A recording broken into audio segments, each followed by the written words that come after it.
मेरा नाम जगदीश है और पिछले 10 सालों से मैं ट्रक चलाने का काम कर रहा हूँ। मगर उस रात मैंने जो देखा, जो महसूस किया, वो पिछले 10 सालों में मैंने कभी भी नहीं किया था। उस रात को याद करते ही आज भी मेरी रूहें कांपने लगती है और पूरे शरीर में एक सिहरन सी दौड़ जाती है। दरअसल बात आज से तकरीबन 4 साल पुरानी है। उन दिनों सर्दियों का मौसम चल रहा था। आम सर्दियां नहीं, दिसंबर के आखिरी हफ्ता की सर्दियां, कड़ाकेदार और जमा देने वाली। उस रात मैं और मेरा खलासी, हम दोनों ईंट से भरी ट्रक को लेकर सहारनपुर ले जा रहे थे।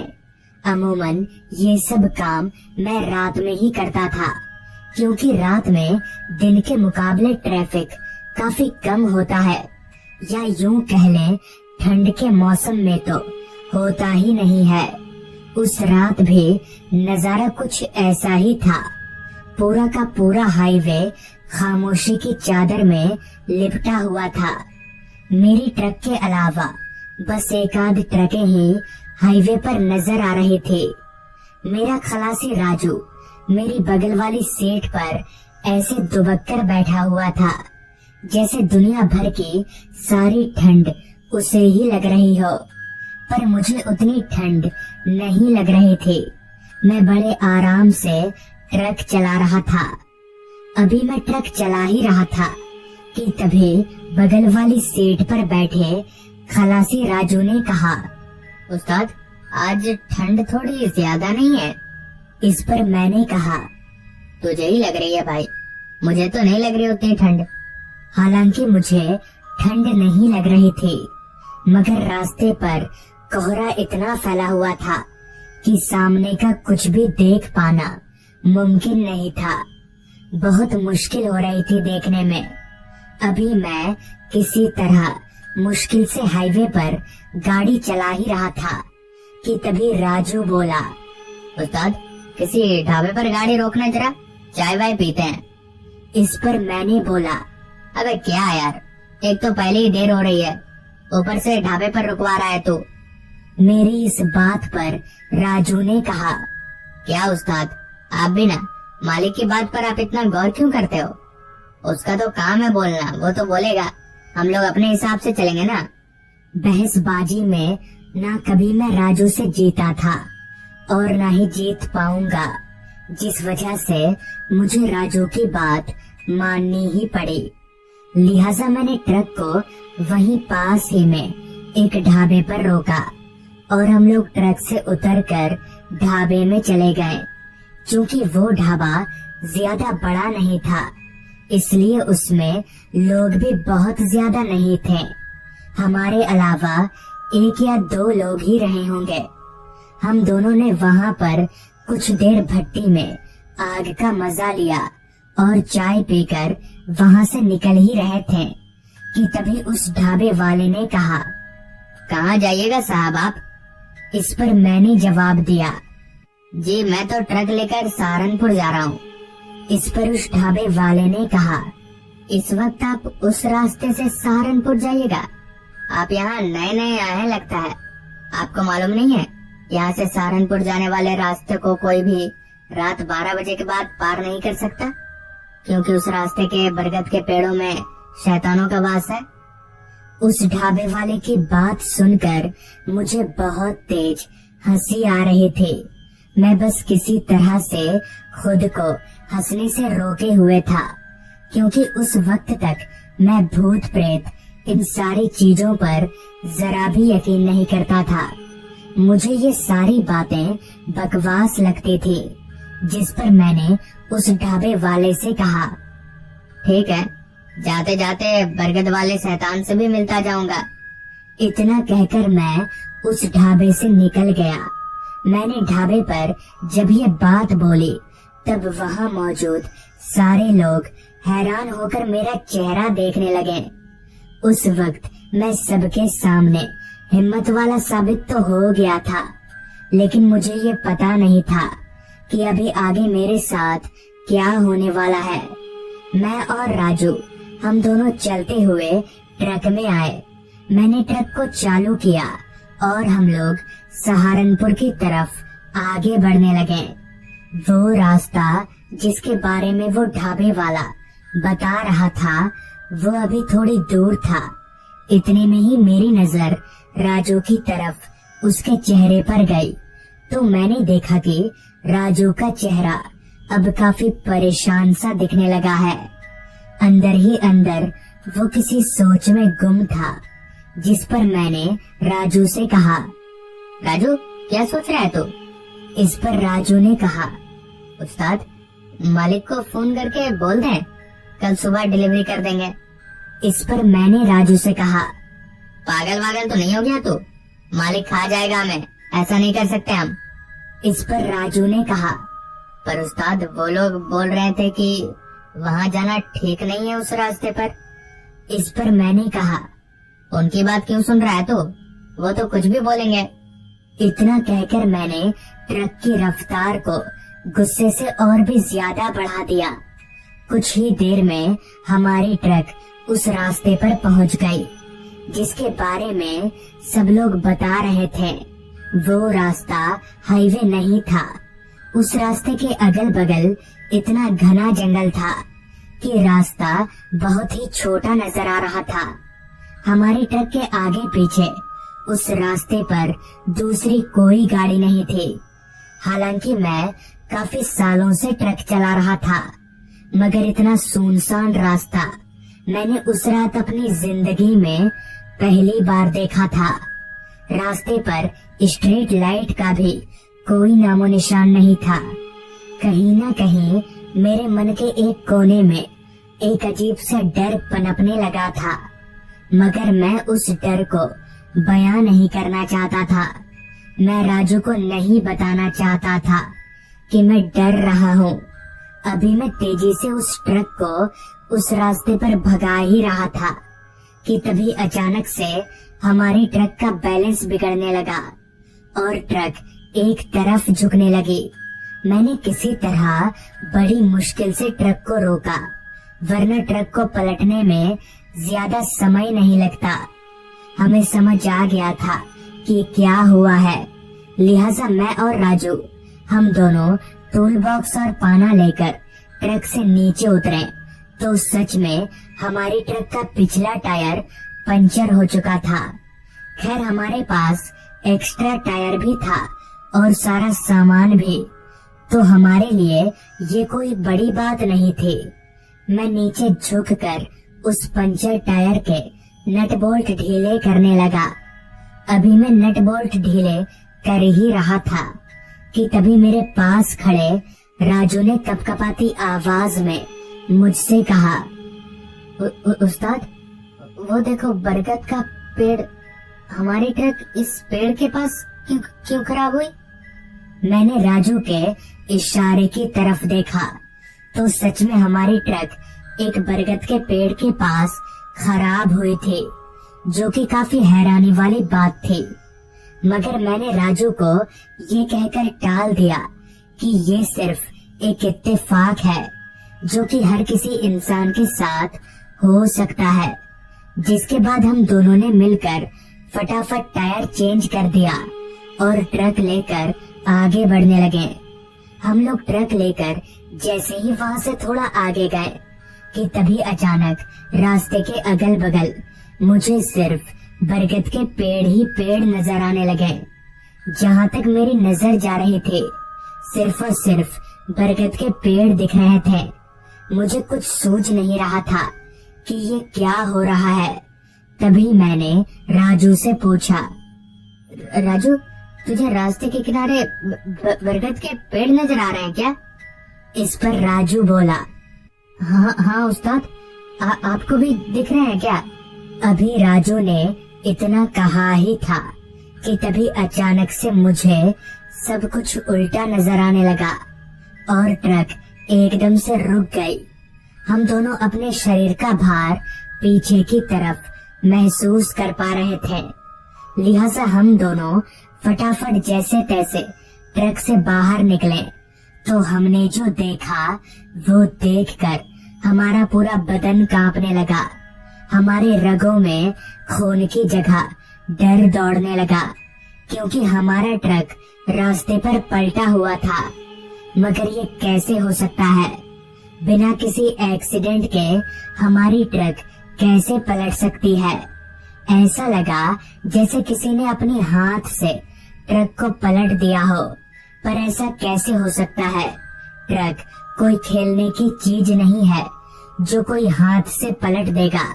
तभी फिर से राजू ने अपनी कपकपाती आवाज में कहा, उस्ताद, वो देखो, बरगद का पेड़।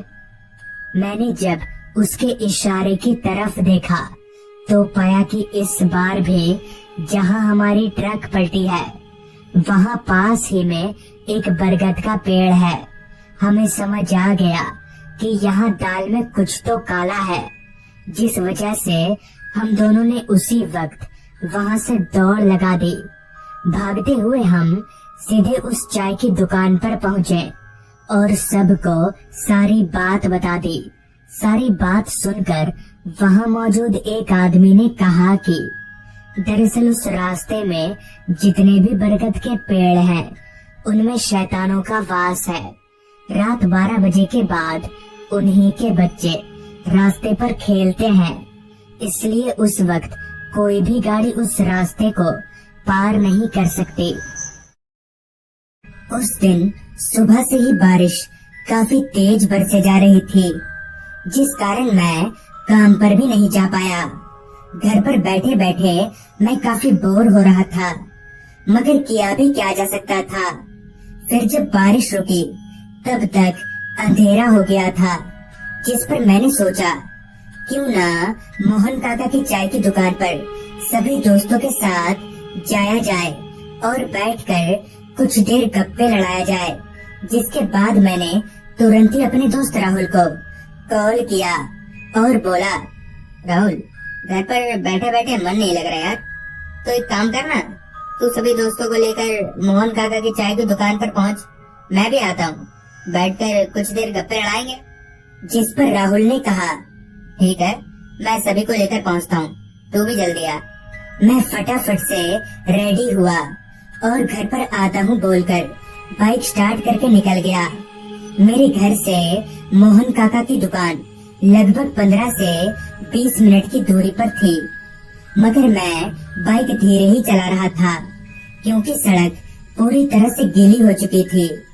15 मिनट का सफर 25 मिनट में पूरा करने के बाद मैं मोहन काका की चाय की दुकान पर पहुंचा, जहां मेरे सभी दोस्त मेरा ही इंतजार कर रहे थे।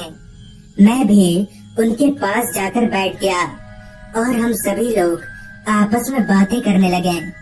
बात करते करते कब 2 घंटा गुजर गया पता ही नहीं चला। जिसके बाद राहुल ने कहा, यार अब हमें घर चलना चाहिए और रात भी काफी हो गई है। राहुल की बात सुनते ही मैंने अपनी निगाहें घड़ी की ओर घुमाई तो वक्त हो रहा था रात के 9 बजे का। जिस पर मैंने सभी से कहा, हाँ यार, अब हमें निकलना चाहिए। जिसके बाद हम सभी लोग अपने अपने घर की ओर निकल पड़े। सुबह से ही काफी तेज बारिश होने के कारण पूरे गांव की बिजली गुल थी। मुझे घने अंधेरे का पता तब चला जब मैंने बाइक स्टार्ट किया, क्योंकि मेरी बाइक स्टार्ट करते ही मेरी हेडलाइट की रोशनी को अंधेरे ने चारों तरफ से घेर लिया। मैं बाइक लेकर उस अंधेरे से घिरे रास्ते पर आगे बढ़ने लगा। उस रास्ते पर दूर दूर तक मेरे अलावा ना तो कोई इंसान दिख रहा था और ना ही कोई जानवर। सन्नाटा तो इस कदर फैला हुआ था कि मुझे साफ साफ रात कीड़ों की आवाज भी सुनाई पड़ रही थी। अभी मैं आगे बढ़ ही रहा था कि तभी रास्ते पर फैला सन्नाटा एक पल को बिजली कड़कने की आवाज से टूट गया और साथ ही बूंदाबांदी बारिश भी शुरू हो गई। बारिश में भीगने के डर से मैंने बाइक को थोड़ा स्पीड कर दिया। अभी मैं बाइक भगा ही रहा था कि तभी अचानक से मेरी बाइक के सामने एक औरत आ गई। मैंने ब्रेक मारकर बाइक रोकने की बहुत कोशिश की, मगर बाइक रुकी नहीं और उस औरत को टक्कर मारते हुए नीचे गिर गई। उस औरत को इस तरह से रास्ते के बीचों बीच आता देख मैं काफी गुस्सा हुआ और उससे कुछ बोलने के लिए जैसे ही पीछे पलटा तो मेरे होश उड़ गए। दरअसल वो औरत वहाँ थी ही नहीं। मैंने अपनी नजरों को इधर उधर दौड़ाया मगर वो औरत मुझे कहीं नहीं दिखी। मगर ऐसे कैसे हो सकता है? मैं अभी अभी उस औरत से टकराकर नीचे गिरा था तो वो औरत गई तो गई कहाँ। खैर मैंने अपना बाइक उठाया और स्टार्ट करके आगे बढ़ने लगा। गिरने के कारण मेरे सारे कपड़े खराब हो चुके थे और मेरी बाइक पर भी अच्छा खासा डैमेज हुआ था।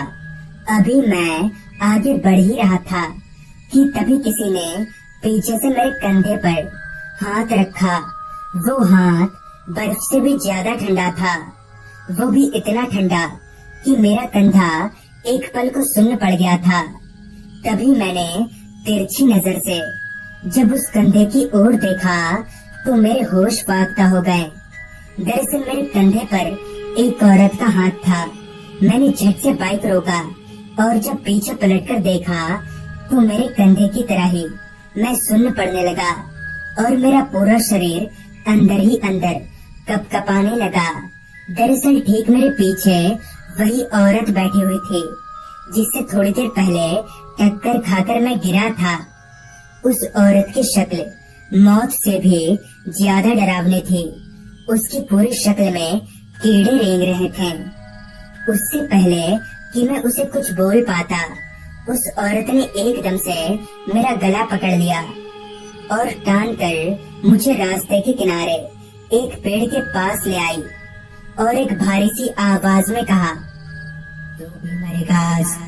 उस औरत के इतना बोलते ही उस पेड़ के ऊपर से एक रस्सी का फंदा लटकाया। उस औरत ने मुझे एक हाथ से उठाकर मेरे गले को उस फंदे में फंसा दिया और दूसरी तरफ की रस्सी को खींचने लगी। अभी मैं उस फंदे से लटककर मरने ही वाला था कि तभी वहाँ एक आदमी आ पहुँचा जिसे देखकर वो औरत एकदम से गायब हो गई। उस औरत के गायब होते ही वो रस्सी भी छूमंतर हो गया और मैं धड़ाम से जमीन पर जा गिरा, जिस पर उस आदमी ने मुझे सहारा देकर उठाया और कहा, जल्दी मेरे साथ चलो वरना वो तुम्हें मार देगी। मैं भी बिना कुछ सोचे समझे उस आदमी के साथ चलता बना। थोड़ी दूर चलने के बाद वो आदमी मुझे एक घर के भीतर ले आया। देखने से तो वो घर काफी पुराना सा लग रहा था। मैंने मदद के लिए 2-3 बार घर पर कॉल भी किया, लेकिन मेरे फोन में नेटवर्क नहीं आ रहा था। मुझे काफी परेशान और डरा हुआ देख उस आदमी ने कहा, डरो मत, कुछ नहीं होगा। जिस पर मैंने कहा, वो औरत कौन थी और मुझे क्यों मारना चाहती थी? जिस पर उस आदमी ने कहा, वो औरत एक चुड़ैल है और वो तुम्हें नहीं बल्कि अकेले में किसी को भी पाकर मारने की कोशिश करती है। इस पर मैंने कहा, मगर क्यों? सभी ने उसका क्या बिगाड़ा है? जिस पर उस आदमी ने कहा, इसके पीछे एक बहुत लंबी कहानी है। मेरे पूछने पर आगे उस आदमी ने बताया, आज से 12 साल पहले इस गांव में एक पति पत्नी रहा करते थे। पत्नी काला जादू और डायन विद्या सीखा करती थी, जिससे वो सभी गांव वालों को काफी परेशान किया करती थी और छोटे बच्चों की बलि देती थी। उसका पति राजू भी उसके इस काम में मदद करता था। लेकिन ये बात एक दिन सारे गांव वालों को पता चल गई, जिसके बाद गांव वालों ने गुस्से में आकर उन दोनों को उसी पेड़ में फांसी से लटका दिया और मारने के बाद उनकी लाश को चील कौओं को खाने के लिए जंगल में फेंक आए और तब से उनकी आत्मा वहीं भटकती रहती है। उस आदमी से इतना सुनने के बाद मेरे जहन में एक सवाल दौड़ने लगा कि उस चुड़ैल ने इस आदमी को कुछ क्यों नहीं किया। मैं इस सवाल को ज्यादा देर तक अपने मन में रख नहीं सका और मैंने उस आदमी से कहा, आप कहाँ रहते हैं? आपका नाम क्या है? और उस चुड़ैल ने आपको कुछ क्यों नहीं किया? इस पर उस आदमी ने कहा, मेरा नाम राजू। उस आदमी के इतना बोलते ही मेरे शरीर में वापस से करंट दौड़ने लगा और उसके इतना बोलते ही मुझे मेरे सारे सवालों का जवाब मिल गया कि तभी उस आदमी ने एक भारी सी आवाज में कहा, मैं वही राजू हूँ जिसे गांव वालों ने 12 साल पहले मार दिया था। अब उस आदमी का चेहरा पूरी तरह से बदल चुका था। उसके चेहरे पर भी कीड़े रेंगने लगे थे। मैं उठकर जैसे ही दरवाजे की तरफ दौड़ा कि तभी धड़ाम से दरवाजा खुला और दरवाजे के बाहर वही चुड़ैल खड़ी थी। मैं अपने आप को मरा हुआ मान ही चुका था कि तभी मुझे बाहर से काफी शोर शराबा सुनाई पड़ने लगा, जिसके आवाज से वो चुड़ैल और वो भूत हवा में धुआं होकर कहीं चले गए।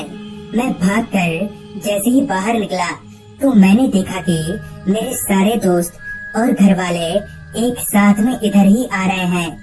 फिर मुझे पता चला कि काफी देर तक घर नहीं पहुंचने के कारण मेरे दोस्त और घर वाले मुझे ढूंढते ढूंढते मोहन काका की दुकान तक जाने लगे, जहां उन्हें उसी पेड़ के पास मेरी बाइक गिरी हुई मिली, जिससे उन्हें पता चल गया कि मेरे साथ हुआ क्या है और इस तरह से मेरी जान बच गई। तो दोस्तों, ये थी आज की कहानी। अगर आपके पास भी ऐसी ही कोई कहानियां हैं तो मेरे साथ जरूर शेयर करें। तो मैं आर्यन जल्द ही मिलूंगा आपसे ऐसी ही एक कहानी के साथ।